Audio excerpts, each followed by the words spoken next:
जय हिंद दोस्त। हम हैप्पी अपने सबन के स्वागत करते बनी अपने चैनल क्विकनेस ऑफ माइंड पर।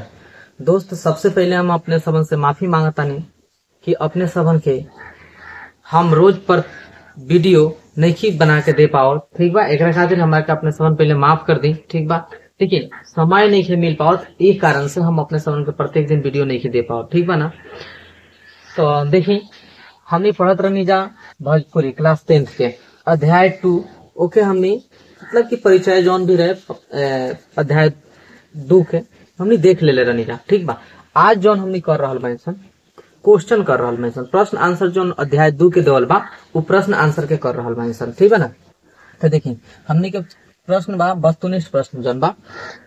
प्रश्न बा पहला प्रश्न बा कि ब्रजेंद्र भगत मधुकर के हवे। ब्रजेंद्र भगत मधुकर के हवे, ठीक बा। बहुत ही इंपोर्टेंट प्रश्न बा, ध्यान दे जाए पर, ठीक बा। देखिए सुन के याद हो जाए, सुन के याद हो जाए अपने समन, बस ध्यान पूर्वक सुनी अपने समन के याद हो जाए, टेंशन लेवे के बात नहीं कोनो। तो ब्रजेंद्र भगत मधुकर मॉरिशस के राष्ट्र कवि है। क्या है? मॉरिशस के राष्ट्र कवि। देखिए यहाँ के हैं ब्रजेंद्र भगत मधुकर मॉरिशस के राष्ट्र कवि है, ठीक बा। बहुत अच्छा से पढ़ी आप, ठीक बा। बहुत अच्छा से पढ़ी, मस्ती में पढ़ी, ठीक बा। पढ़ाई लिखाई करी, पढ़ाई लिखाई ना करम देख सिवा बा का, ठीक बा। देखिए दूसरा प्रश्न जो बा हमने के सर शिव सागर राम गुलाम जी के हवे। सर शिव सागर राम गुलाम जी के रहे। अगर अपने परिचय देख ले रही अध्याय 2 के, अगर परिचय अपने देख ले बानी तो अपने समझ के सभी प्रश्न बन जाये, ठीक बा। आई ऑब्जेक्टिव प्रश्न बा भी हम अपने सबन के सब्जेक्टिव प्रश्न भी कराए, ठीक बा। तो बना रहे अंत तक। देखी अपने सबन के पीडीएफ भी मिली लास्ट में, ठीक बा। देखिए सर शिव सागर राम गुलाम जी के अगुवाई में मॉरिशस आजाद भइल आ यहाँ के लमहर समयले मॉरिशस के प्रधानमंत्री रहले। देखिए सर शिव सागर राम गुलाम जी के अगुवाई में का भइल तो मॉरिशस आजाद भइल, ठीक बा। और यहाँ के मॉरिशस के प्रधानमंत्री भी रहने बहुत ज्यादा समय ले, ठीक बा ना। तो बात के ध्यान रखब जा, इम्पोर्टेंट क्वेश्चन बा। देखिए फिर प्रश्न बा कि ए घड़ी यानी इस समय में मॉरिशस के प्रधानमंत्री के बा, यानी वर्तमान अभी जो समय चल रहा बा इस समय में मॉरिशस के प्रधानमंत्री के बा।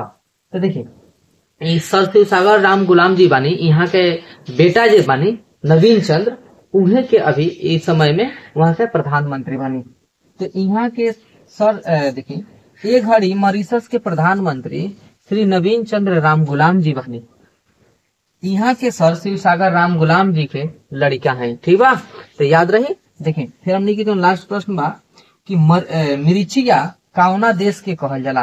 तो मिरिचिया कौना देश के कहल जाला? मॉरिशस के कहल जाला। देखिए अभी अपने का पढ़ली कि ब्रजेंद्र भगत मधुकर के हवे तो मॉरिशस के राष्ट्र कवि है यहाँ के, ठीक बा। सर शिव सागर राम गुलाम जी के रही तो मॉरिशस के लमहर समय ले यहाँ के प्रधानमंत्री बन रही और इहे के अगुवाई में का भई रहे मॉरिशस आजाद भई रहे, ध्यान रखें। फिर प्रश्न बा कि ये घड़ी मॉरिशस के प्रधानमंत्री के बा तो सर शिव सागर राम गुलाम जी के बेटा नवीन चंद्र जी बानी, ठीक बा। देखिए फिर प्रश्न बा कि मिरिचिया कौना देश के कहल जाला। तो मिरिचिया कौना देश के कहल जाला? मॉरिशस के कहल जाला, ठीक बा। चलिए कि अपने सब नोट कर ली, तब तक हम फिर दूसरा प्रश्न लिख रहा बनी जौन एक सब्जेक्टिव ऑब्जेक्टिव बन रहा बा, ठीक बा। तब दोस्त हमने प्रश्न संख्या 5 के देखब जाओ, ठीक बा। देखिए प्रश्न संख्या 5 बा कि कौन कौन देश में भोजपुरिया लोग बा, माने कौन कौन देश में भोजपुरिया लोग बा, ठीक बा। ये प्रश्न बा अगर अपने परिचय वाला वीडियो देखले बानी तब तो बहुत अच्छा से सभी प्रश्न के अपने सबन करत होके, ठीक बा। देखिए अगर अपने सबन के वीडियो अच्छा लगता तो वीडियो को कम से कम लाइक कर ली, ठीक बा। चैनल के सब्सक्राइब भी कर ली। अपने सबन के ना लाइक और सब्सक्राइब और कमेंट कैला से ना हमरो मोटिवेशन मिली, ठीक बा, जाना से हम अपने सबन खातिर वीडियो बनावत रहे। तो चलिए पहला ऑप्शन बा हमने के मॉरिशस, दूसरा ऑप्शन बा सूरीनाम, तीसरा बा चीन, चौथा बा मॉरिशस और सूरीनाम दोनों, ठीक बा। अब इनमें से बताइए कौन सा ऑप्शन हो सकता था। तो देखिए मॉरिशस में भी भोजपुरिया लोग बा, सूरीनाम में भी बा, ठीक बा, लेकिन चीन में नहीं थे। हमने के ये दो जन ऑप्शन बा कहाँ बा? ऑप्शन डी में बा, मॉरिशस आ सूरीनाम दोनों। तो ऑप्शन डी हमने के क्या हो जाए? सही आंसर हो जाए। देखिए अब प्रश्न संख्या 6 जन बा हमने के कि सगरे जहान भोजपुरिया कौन विधा के रचना है। इस सगरे जहान भोजपुरिया जौन बा कौन विधा के रचना है? बताइए क्या कविता है कि कहानी है कि निबंध है कि एकांकी है? ठीक है फटाफट बताइए अपने सब।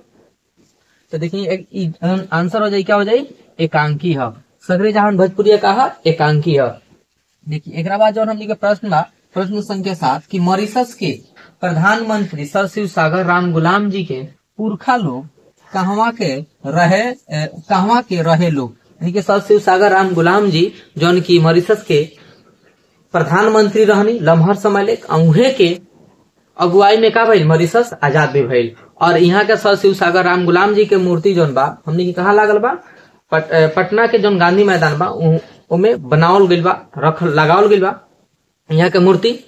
तो देखिए इहे के पूछल गइल बा कि पुरखा लोग कहवा के रहे, यानी कि यहाँ के दादा परदादा जी लोग जो रहनी उ कहाँ के रहे वाला रहनी जा।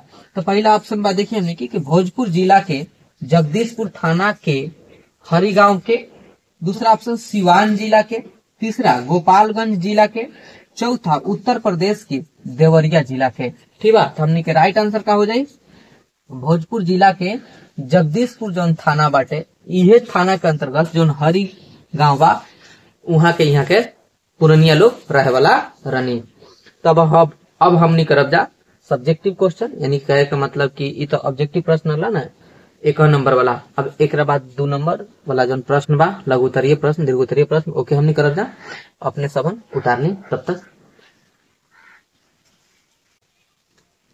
तो हमनी के प्रश्न संख्या 8 जौन बा कि छेदी जगन कहवा के प्रधानमंत्री बनल रही।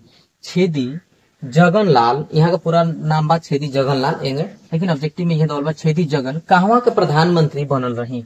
तो यहाँ का कहाँ के बानी, मॉरिशस के, गुआन के, फिजी के कि सूरीनाम के। अपने सबन बताई फटाफट। तो देखिए यहाँ के कहाँ करनी, गुआन के प्रधानमंत्री रहने के जब तक छेदी जगन लाल। ठीक बा, देखिए हमने के जो 9 नंबर प्रश्न बा ई बा कि सर शिव सागर राम गुलाम के मूर्ति कहवा स्थापित बा। तो सर शिव सागर राम गुलाम जी के मूर्ति कहवा स्थापित बा अपने ही सबन बताई ना, पढ़ले रहनी जाना हमने की पटना में।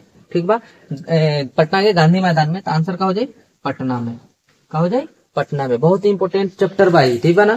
तो एकरा के अच्छा से अपने सबन देखें। देखिए अब हमने के लघु उत्तरीय प्रश्न नंबर 1 जौन बा कहता कि नेपाल में कहवा कहवा भोजपुरी बोलल जाला। नेपाल के कौन कौन जगह बा जहां पर भोजपुरी बोलल जाला। ठीक बा, तो देखिए नेपाल के नारायणी, लुम्बिनी, रोहतक, बारा, परसा, चितवन, पवल,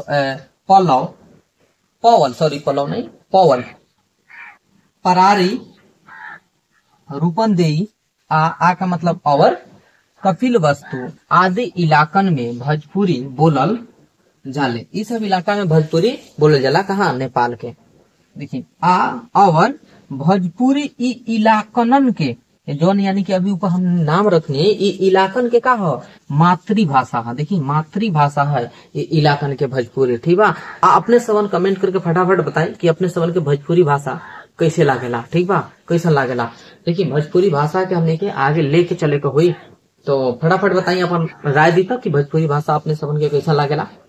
तब तक हम फिर जौन प्रश्न बा लिख रहल बानी। तो अब हमनी के प्रश्न संख्या 2 बा कि 3 गो विदेश के नाम लिखी जहां भोजपुरी बोलल जाला। माने 3 गो ऐसा देश के नाम लिख दी जहां पर भोजपुरी बोलल जाला। ठीक बा, तो फर्स्ट में तो अपने जानते बनी नेपाल, नेपालों में भोजपुरी बोल जाला, बहुत सारा इलाका में भोजपुरी बोल जाला। भोजपुरी बोलल का वहां का तो मातृभाषा बा, अभी अपने पढ़नी है जा। देखिए तो Mauritius, Fiji, Suriname, Trinidad, Guana, highland आदि देशन में का होला भोजपुरी बोलल जाला। यहाँ तो 3 गो कहल गई बा, 5-6 गो तो अभी बा। नेपाल अभी अपने का बात ये बा, नेपालों को अपने लिख सकत पानी। देखिए दूसरा जन प्रश्न बा हमने के कि भोजपुरी क्षेत्र के मजदूरन, भोजपुरी क्षेत्र के जन मजदूरन के अंग्रेज लोग मॉरिशस काहे खातिर लेके गए। बहुत इंपोर्टेंट प्रश्न भाई भैया, MBBI प्रश्न भाई ध्यान दे कि भोजपुरी क्षेत्र के मजदूरन जो लोग रहे वहां लोगन के अंग्रेज सब काहे लेके गए सब। ठीक बा, देखिए एक कहानी तो बहुत दुख भरल बा। काहे के मतलब कि जब ये कहानी आदमी सुनल ना तो बहुत दुख दर्द होला, बहुत अंदरे अंदर एक गुस्सा वाला। काश अभी जो मिल जाये ना सब अंग्रेज यहाँ कूट देती हम। तो देखिए कारण ये रहे कि भोजपुरिया लोग जन बानो मेहनती होला, बहुत ज्यादा मेहनती होला, काम करे वाला होला। एक और बात रहे उस समय कि भोजपुरिया लोग ऊख के खेती करे में ना बहुत माहिर है, कि ऊख के खेती बहुत अच्छा तरीका से करे। अब ऊख के खेती करावे खातिर ना ई अंग्रेजवन सब का कहलक कि भोजपुरिया लोग के नौकरी देवे खातिर एगो एग्रीमेंट कैलक। पहले ना बतेलक कि ऊख के खेती करवा, नौकरी देवे के एग्रीमेंट करा लेलक। ठीक बा कि हम नौकरी देहेम अपने सबन के, आ ले गई वहां अपना देश में, आ का कैलक कि ए लोग से ऊख के खेती करवावल चालू कर देलक। ठीक बा, यही से ऊख के खेती को करवावे के रहे तो फंसा के लेके चल गए सन अंग्रेजवन सब। देखिए कहत बा कि भोजपुरी क्षेत्र के मजदूर के अंग्रेज लोग मॉरिशस काहे खातिर ले गए। एकर कहानी तो बड़ी दुख भरल बा, माने ई कहानी बहुत दुख से भरल बा। अंग्रेज लोग भोजपुरिया लोग के नौकरी देवे के एग्रीमेंट कैलक। अंग्रेज सब भोजपुरी लोग के नौकरी देवे का कैलक, एगो एग्रीमेंट कैलक, और धोखा दे के पनिया जहाज पर चढ़ा के समुद्र के रास्ते इन देशन में ले गई। देखिए सब जो देश देखता नहीं, इस सब देशन में का कैलक, भोजपुरिया लोग के पनिया जहाज पर चढ़ा के ले गई। मॉरिशस, फिजी, सूरीनाम आदि देशन के माटी ऊख के खेती के अनुकूल रहे। माने ये सब देश जो मॉरिशस बा, फिजी बा, सूरीनाम बा, यहाँ ऊख की खेती करे खातिर वहां का जो माटी रहे अनुकूल रहे, वहां पर ऊख की खेती हो सकत रहे। देखिए भोजपुरिया लोग ऊख के खेती करे में माहिर रहे, और भोजपुरिया लोग का रहे, ऊख की खेती करे में माहिर रहे, बहुत अच्छा से ऊख की खेती करत रहे। यही से अंग्रेज ओह लोग के फंसा के ले गए। ये कारण है कि अंग्रेज सब लोग के का कैलक, फंसा के यहाँ से लेके गयलक। ठीक बा, चलिए अपने सब नोट करी फटाफट, हम फिर से क्वेश्चन लिख रहा बानी। तो दोस्त प्रश्न संख्या हमने के 4 और 5 बा, और ये लास्ट प्रश्न बा। ठीक बा, देखिए एमे चौथा जो नंबर प्रश्न जो बा, आज मॉरिशस में भोजपुरिया लोग के कौन हाल बा। चौथा नंबर प्रश्न कह रहा बा कि आज के समय में जो भोजपुरिया लोग बा मॉरिशस में, वो लोग के स्थिति का बा, कैसे बा, का पहले जो जौना तरह से रहे उहे तरह से बा, कि अंग्रेजन सब धोखा दे के ले गई रहे तो वो लोग से ऊख के खेती करवावत रहे, बहुत जुलुम करत रहे, का वैसने बाकी कुछ बदलल बा स्थिति। ठीक बा, तो अपने सबन देखिए, अपने सबन जानत पानी, परिचय में भी हमने पढ़नी जा कि सर शिव सागर राम गुलाम जी वहां के काबर रही प्रधानमंत्री बनल रही, वहां के ही मतलब की उपस्थिति में का भइल, मॉरिशस आजाद भई रहे। तो अच्छी तरह से हुई, जब भोजपुरिया लोग वहां का प्रधानमंत्री बन जाई तो भाई का पूछत बड़ा, भोजपुरिया लोग तो मस्ती में रही ना, अच्छा न रही। देखिए आज मॉरिशस में भोजपुरिया लोग सबसे नीमन तरह बा, सबसे ज्यादा अच्छा तरीका से बा न, तो कहाँ बा, मॉरिशस में भोजपुरिया लोग बाटे। मॉरिशस में श्री नवीन चंद्र राम गुलाम जी प्रधानमंत्री बनल रही। अच्छा अपने सबन के कमेंट बॉक्स में कमेंट करके बतावे के बा कि नवीन चंद्र राम गुलाम जी केकर पुत्र रनी नवीन चंद्र राम गुलाम जी, अपने सबन कमेंट करके जरूर बताएं, तबे हम मानें कि अपने सबन पढ़ाई कर रहल बानी।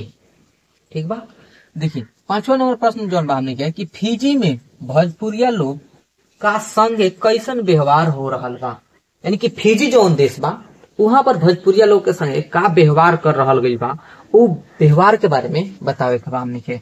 देखिए तो फिजी में भोजपुरिया लोग संकट में बा लोग, यानी कि फिजी जो देश बा वहां पर भोजपुरिया लोग की स्थिति कुछ सही नहीं के, बहुत खराब बा। वही जहाँ भोजपुरिया लोग के संगे भेदभाव होता, वहां पर भोजपुरिया लोग के संगे का कर रहल बड़ा लोग भेदभाव हो रहा बा। वहाँ स्वदेशी मूल विदेशी मूल के मुद्दा बना के कुछ लोग जबरन सत्ता दखलिया ले बा, यानी कि फिजी में का बा, स्वदेशी मूल और विदेशी मूल के मुद्दा हो गई बा, उठ गई बा कि तू ई देश के ना हुआ, हम ई देश के हैं, इस तरह के मुद्दा उठ गई बा। जबरन वहां के लोग का कर बा, सत्ता के दखलिया ले बा लोग। ठीक बा, तो ई रहल अपने समन के जौन भोजपुरी हमनी का अध्याय 2 बा, सगरे जहान भोजपुरिया चैप्टर के सब्जेक्टिव आ ऑब्जेक्टिव। अपने सबन के वीडियो कैसा लागल बा एकरा बारे में अपने सबन जरूर बताएं, अपना दोस्त के भी वीडियो को शेयर करें। फिर हम अपने सबन से मिलता नहीं नेक्स्ट वीडियो में, तब तक खातिर जय हिंद जय भारत।